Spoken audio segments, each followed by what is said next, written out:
Hello friends, कैसे हैं आप सब। आशा करता हूं कि अच्छे होंगे। आप सभी का स्वागत है हमारे इस YouTube channel GK study point में। तो आज के इस वीडियो में टोटल 50 प्रश्न को लेकर आए हैं, जो कि हर कॉम्पिटिटिव एग्जाम को लेकर के काफ़ी महत्वपूर्ण होने वाला है। ठीक है दोस्तों, टोटल 50 प्रश्न को लेकर आए हैं जो कि काफ़ी महत्वपूर्ण होगा। चलिए देखते हैं आज का पहला प्रश्न। यदि किसी भी प्रश्न का आंसर जानते हैं तो कमेंट में लिखकर बताना ना भूले। ठीक है दोस्तों, चलिए शुरू करते हैं। आज का पहला प्रश्न है, सिंधु घाटी सभ्यता का प्रमुख बंदरगाह कहाँ पर था। तो सिंधु घाटी सभ्यता का प्रमुख बंदरगाह जो था आपका लोथल में था। ऑप्शन सी के साथ जाएगा सही जवाब। ठीक है दोस्तों, चलिए अगला प्रश्न देखते हैं। हड़प्पा सभ्यता की खोज किस वर्ष हुई थी। हड़प्पा सभ्यता की खोज किस वर्ष हुई थी दोस्तों। तो बिल्कुल हड़प्पा सभ्यता की खोज जो हुई थी आपका 1921 ईस्वी में हुई थी, यानी ऑप्शन ए हो जाएगा इस प्रश्न का सही जवाब। अगला प्रश्न देखते हैं दोस्तों। निम्नलिखित में से हड़प्पा सभ्यता का खोज किसने किया था। तो हड़प्पा सभ्यता का खोज करने वाला का श्रेय जो दिया जाता है दयाराम साहनी को दिया जाता है। ऑप्शन डी के साथ जाएगा सही जवाब। ठीक है दोस्तों, वही बात किया जाए कि सर जॉन मार्शल जो है अंग्रेज था एक, जो कि उसने देखा था लेकिन उसका सही पता नहीं लगाया था, सही खोज नहीं किया था। ठीक है, बाद में दयाराम साहनी ने 1921 ईस्वी में इसका खोज किया और सही तरह से पता लगाया था। ठीक है दोस्तों, तो इसका आंसर जो होगा आपका दयाराम साहनी के साथ जाएगा करेक्ट आंसर। ठीक है दोस्तों, चलिए बात करते हैं अगला प्रश्न का। यदि वीडियो पर अच्छा लग रहा हो तो वीडियो को लाइक कर दीजिए, चैनल को सब्सक्राइब करके अपने दोस्तों में शेयर कर दीजिए। ठीक है दोस्तों, चलिए बात करते हैं। भारत में खोजा गया सबसे पुराना शहर कौन सा है। तो भारत में खोजा गया सबसे पुराना शहर जो है आपका हड़प्पा सब है। कौन सा है, हड़प्पा है, जो कि सही जवाब हो जाएगा ऑप्शन ए। ठीक है दोस्तों, चलिए अगला प्रश्न देखते हैं। ऋग वैदिक आर्यों का मुख्य व्यवसाय क्या था दोस्तों। तो ऋग वैदिक आर्यों का मुख्य व्यवसाय जो था आपका पशुपालन था। ऑप्शन बी के साथ जाएगा बिल्कुल सही जवाब। ठीक है दोस्तों, सभी प्रश्न अपने आप में काफ़ी महत्वपूर्ण हैं, तो सभी प्रश्न को एक बार जरूर देखिएगा। चंद्रगुप्त मौर्य ने चाणक्य को अपना क्या बनाया था दोस्तों, बताइएगा सही जवाब क्या होगा। तो बिल्कुल अपना प्रधानमंत्री बनाया था। ऑप्शन बी हो जाएगा इस प्रश्न के लिए सही जवाब। ठीक है दोस्तों, चलिए अगला प्रश्न देखते हैं। सिकंदर की मृत्यु कहाँ पे हुई थी दोस्तों। तो सिकंदर की मृत्यु जो हुई थी वह बेबीलोन में हुआ था। ऑप्शन डी के साथ जाएगा इस प्रश्न का सही जवाब। चलिए अगला प्रश्न देखते हैं दोस्तों। मौर्य वंश के संस्थापक कौन था दोस्तों। तो मौर्य वंश का संस्थापक जो था आपका चंद्रगुप्त मौर्य था। ऑप्शन डी के हो जाएगा इस प्रश्न के लिए करेक्ट आंसर। ठीक है दोस्तों, चलिए अगला प्रश्न देखते हैं दोस्तों। बुद्ध को ज्ञान की प्राप्ति कहाँ पे हुई थी दोस्तों। तो बुद्ध को ज्ञान की प्राप्ति जो हुई थी आपका सारनाथ में हुई थी, यानी ऑप्शन सी हो जाएगा इस प्रश्न के लिए बिल्कुल सही जवाब। ठीक है दोस्तों, सारनाथ में बुद्ध को ज्ञान की प्राप्ति हुई थी। वही बात करते हैं अगला प्रश्न का। हाई डे स्पीच का युद्ध किनके मध्य हुआ था। तो हाई डे स्पीच का युद्ध जो हुआ था वह सिकंदर लोदी और पोरस के बीच हुआ था। सिकंदर लोदी और पोरस के बीच हुआ था। ऑप्शन डी हो जाएगा इस प्रश्न के लिए सही जवाब। अगला प्रश्न देखते हैं दोस्तों कि अशोक ने किस शहर की स्थापना की थी। तो अशोक ने श्रीनगर की स्थापना की थी। ऑप्शन ए हो जाएगा इस प्रश्न का सही जवाब। ठीक है दोस्तों, चलिए अगला प्रश्न देखते हैं। किस आक्रमण के बाद अशोक ने बौद्ध धर्म अपनाया था। तो किस युद्ध के बाद जो है अशोक ने बौद्ध धर्म को अपना लिया था दोस्तों। तो बिल्कुल कलिंग युद्ध के बाद बौद्ध धर्म को अपना लिया था। ठीक है दोस्तों, यदि वीडियो को अभी तक लाइक नहीं किए हैं तो वीडियो को लाइक कर दीजिएगा और चैनल को सब्सक्राइब कर दीजिएगा। ठीक है दोस्तों, चलिए बात करते हैं वही शुंग वंश के संस्थापक कौन थे दोस्तों। तो शुंग वंश के संस्थापक जो थे वो आपका पुष्यमित्र शुंग थे। ऑप्शन ए हो जाएगा इस प्रश्न के लिए बिल्कुल सही जवाब। ठीक है दोस्तों, वही बात करते हैं। शतवाहन वंश के संस्थापक कौन थे दोस्तों। तो शतवाहन वंश के संस्थापक जो थे आपका शिमुक थे। शिमुक यानी ऑप्शन सी हो जाएगा इस प्रश्न के लिए सही जवाब। ठीक है दोस्तों, चलिए अगला प्रश्न देखते हैं दोस्तों। कनिष्ठ के दरबार में चरक क्या बन के आया था। तो कनिष्ठ के दरबार में चरक जो है एक वैद्य बन के आया था, यानी ऑप्शन बी हो जाएगा बिल्कुल सही जवाब इस प्रश्न के लिए। वही बात करते हैं दोस्तों कि बुद्ध चरित्र की रचना किसने की थी। तो बुद्ध चरित्र की रचना करने वाले व्यक्ति जो थे वो अश्वघोष थे, यानी ऑप्शन डी हो जाएगा इस प्रश्न के लिए सही जवाब। ठीक है दोस्तों, चलिए वही बात करते हैं अगला प्रश्न का कि भारत का आइंस्टाइन किसे कहा जाता है दोस्तों। तो भारत का आइंस्टाइन किसे कहा जाता है, तो वह नागार्जुन को कहा जाता है भारत का आइंस्टाइन, यानी ऑप्शन बी के साथ जाएगा इस प्रश्न का बिल्कुल सही जवाब। ठीक है दोस्तों, बात करते हैं वही निम्नलिखित में से गुप्त वंश का संस्थापक कौन था दोस्तों। तो निम्नलिखित में से कौन था गुप्त वंश का संस्थापक, तो बिल्कुल सही जवाब होगा श्रीगुप्त, यानी ऑप्शन ई हो जाएगा इस प्रश्न के लिए बिल्कुल सही जवाब। ठीक है दोस्तों, चलिए बात करते हैं अगला प्रश्न का कि आगरा नगर की स्थापना किस शासक ने की थी दोस्तों। तो आगरा नगर की स्थापना किस शासक ने किया था दोस्तों, तो बिल्कुल इस प्रश्न का जो सही जवाब होगा सिकंदर लोदी ने किया था, यानी ऑप्शन सी हो जाएगा सही जवाब। ठीक है दोस्तों, ऑप्शन सी के साथ जाएगा सही जवाब। यदि किसी भी प्रश्न का आंसर जान रहे हैं तो कमेंट करना बिल्कुल ना भूलें दोस्तों, कमेंट जरूर करें और चैनल को सब्सक्राइब कर लीजिएगा, पहली बार हुईएगा तो, और वीडियो को लाइक करके अपने दोस्तों में जरूर शेयर कर दीजिएगा दोस्तों। तो चलिए बात करते हैं वही अगला प्रश्न, गुप्त वंश का वास्तविक संस्थापक कौन था दोस्तों, बताइएगा गुप्त वंश का वास्तविक संस्थापक कौन था दोस्तों। तो बिल्कुल गुप्त वंश का वास्तविक संस्थापक श्री गुप्त ही था, यानी ऑप्शन सी हो जाएगा इस प्रश्न का बिल्कुल सही जवाब। बात करते हैं कि 7 टापुओं का शहर किसे कहा जाता है दोस्तों। तो 7 टापुओं का शहर कहा जाने वाला जो शहर है वह मुंबई है, ऑप्शन ए हो जाएगा इस प्रश्न का बिल्कुल सही जवाब। अगला प्रश्न देखते हैं दोस्तों, भारत में पहला कृषि विज्ञान केंद्र कहाँ पे स्थापित हुआ था दोस्तों। तो भारत में पहला कृषि विज्ञान केंद्र जो स्थापित होने वाला था वह पुडुचेरी में हुआ था, ऑप्शन बी के साथ बिल्कुल होगा इस प्रश्न का करेक्ट आंसर। ठीक है दोस्तों, बात करते हैं अगला प्रश्न का, सर्वाधिक अम्लीय वर्षा किस देश में होती है दोस्तों। तो सर्वाधिक अम्ल वर्षा जो होती है वो बिल्कुल नॉर्वे में होती है। कहाँ पे होती है, नॉर्वे, ऑप्शन सी के साथ जाएगा करेक्ट आंसर। ठीक है दोस्तों, बात करते हैं वही अगला प्रश्न, इस वीडियो का 24वां नंबर प्रश्न है, अमीर खुसरो किस प्रसिद्ध दरबारी कवि में आया था। वेरी इंपॉर्टेंट क्वेश्चन है दोस्तों, याद रखिएगा, इसे एग्जाम में कई बार पूछा गया क्वेश्चन है कि अमीर खुसरो किस के प्रसिद्ध कवि थे। तो अमीर खुसरो ने किस के प्रसिद्ध कवि थे दोस्तों। तो बिल्कुल आपका सही जवाब होगा अलाउद्दीन खिलजी, यानी ऑप्शन बी हो जाएगा इस प्रश्न के लिए करेक्ट आंसर। ठीक है दोस्तों, अलाउद्दीन खिलजी के दरबार में। वही बात करते हैं कि लूनी नदी पर स्थित जवाई बांध किस राज्य में स्थित है दोस्तों। तो लूनी नदी पर स्थित जवाई बांध जो है आपका राजस्थान, यानी बी हो जाएगा इस प्रश्न के लिए सही जवाब। ठीक है दोस्तों, चलिए बात करते हैं अगला प्रश्न का, कारगम किस प्रदेश का लोक नृत्य है दोस्तों। कारगम जो है किस प्रदेश का लोक नृत्य है।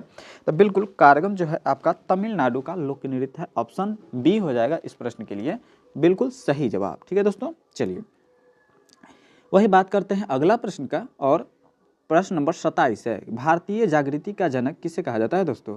तो भारतीय जागृति का जनक जो कहा जाता है वो आपका ऑप्शन डी हो जाएगा, राजा राम मोहन राय को कहा जाता है। किसको कहा जाता है दोस्तों, राजा राम मोहन राय को कहा जाता है। अगला प्रश्न देखते हैं, और इस वीडियो का 28 नंबर प्रश्न है, जम्मू कश्मीर में उड़ी बांध किस नदी पर स्थित है दोस्तों।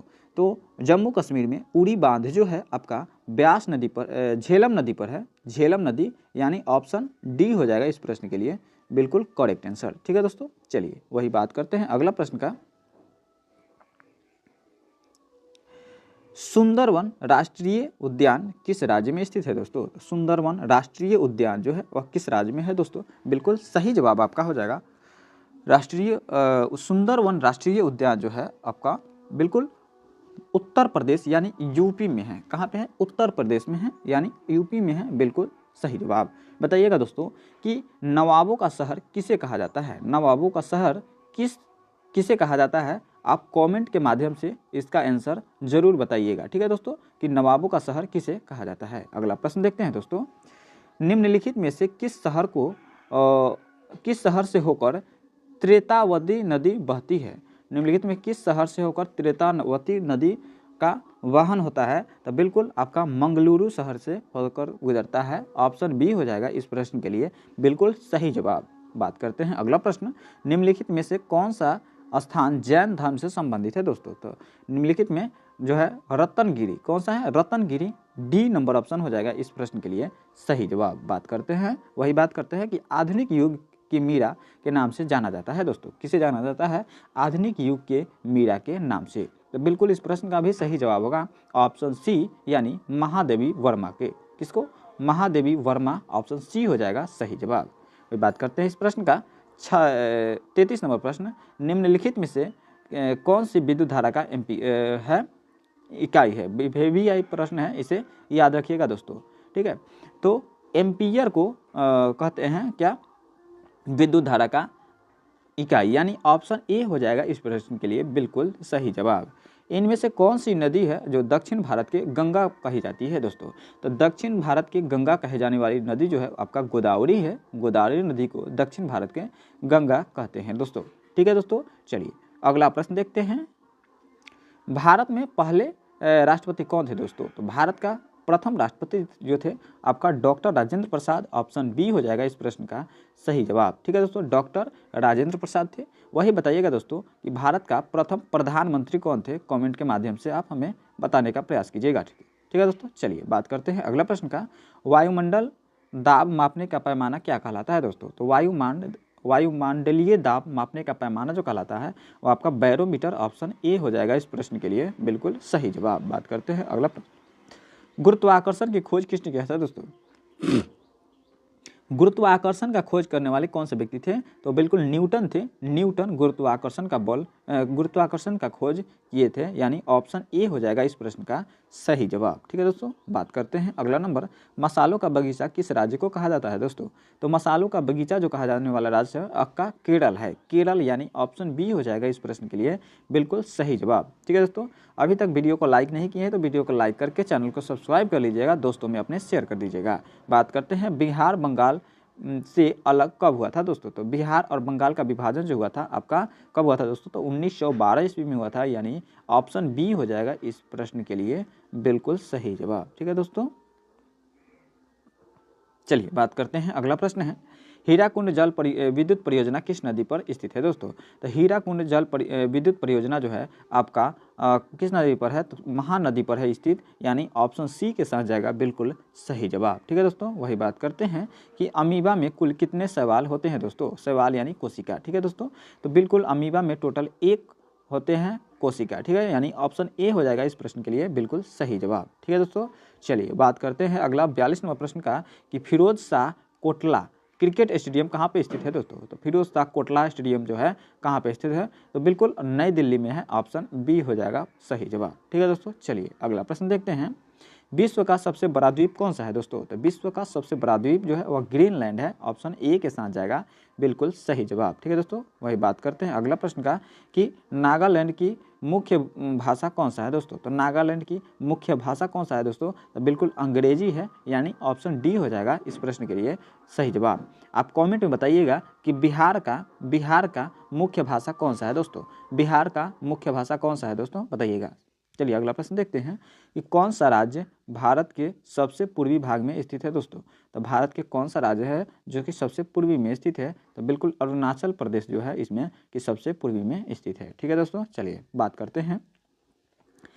पंजाब के अमृतसर के जालियांवाला बाग हत्याकांड कब हुआ था दोस्तों? तो पंजाब के अमृतसर जालियांवाला बाग हत्याकांड जो हुआ था वो आपका 13 अप्रैल 1919 ईस्वी में हुआ था, यानी ऑप्शन ए हो जाएगा इस प्रश्न के लिए बिल्कुल करेक्ट आंसर हो जाएगा। ठीक है दोस्तों, वही बात करते हैं कि अरब सागर की रानी किसे कहते हैं दोस्तों? तो अरब सागर की रानी कहे जाने वाली जो है आपका कोचीन है। कौन है दोस्तों? कोचीन, यानी ऑप्शन सी हो जाएगा इस प्रश्न के लिए बिल्कुल सही जवाब। ठीक है दोस्तों, चलिए अगला प्रश्न देखते हैं और इस वीडियो का 48 नंबर प्रश्न देखते हैं। नींबू और संतरे में कौन सा विटामिन पाया जाता है दोस्तों?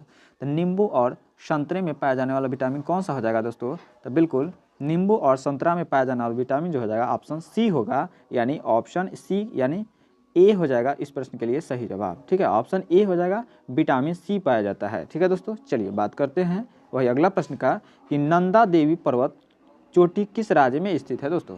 नंदा देवी पर्वत चोटी जो है वह किस राज्य में है दोस्तों? इस प्रश्न के लिए आप बिल्कुल सही जवाब होगा उत्तराखंड में है। कहाँ पे है दोस्तों? उत्तराखंड, ऑप्शन सी के साथ जाएगा बिल्कुल सही जवाब। वही बात करते हैं अगला प्रश्न को लेकर के कि हीटर के तार किस चीज़ के बने होते हैं दोस्तों? तो हीटर के तार जो होता है वह नाइक्रोम का बना होता है दोस्तों। किसका होता है? नाइक्रोम का होता है, ऑप्शन ए के साथ जाएगा इस प्रश्न के लिए बिल्कुल सही जवाब। ठीक है दोस्तों, तो आज के इस वीडियो में देखे हैं टॉप टोटल 50 प्रश्न जो कि हर कॉम्पिटिटिव एग्जाम के लिए काफ़ी महत्वपूर्ण था। ठीक है दोस्तों, तो पूरा वीडियो को अंत तक देखने के लिए बहुत बहुत धन्यवाद। और यदि पहली बार होइएगा तो चैनल को सब्सक्राइब करके अपने दोस्तों में ज़रूर शेयर कर दीजिएगा। ठीक है दोस्तों, आप किस राज्य से देखे हैं कमेंट के माध्यम से ज़रूर बताइएगा। मिलते हैं अगले नेक्स्ट वीडियो में। आज के लिए इतना ही। जय हिंद, जय भारत।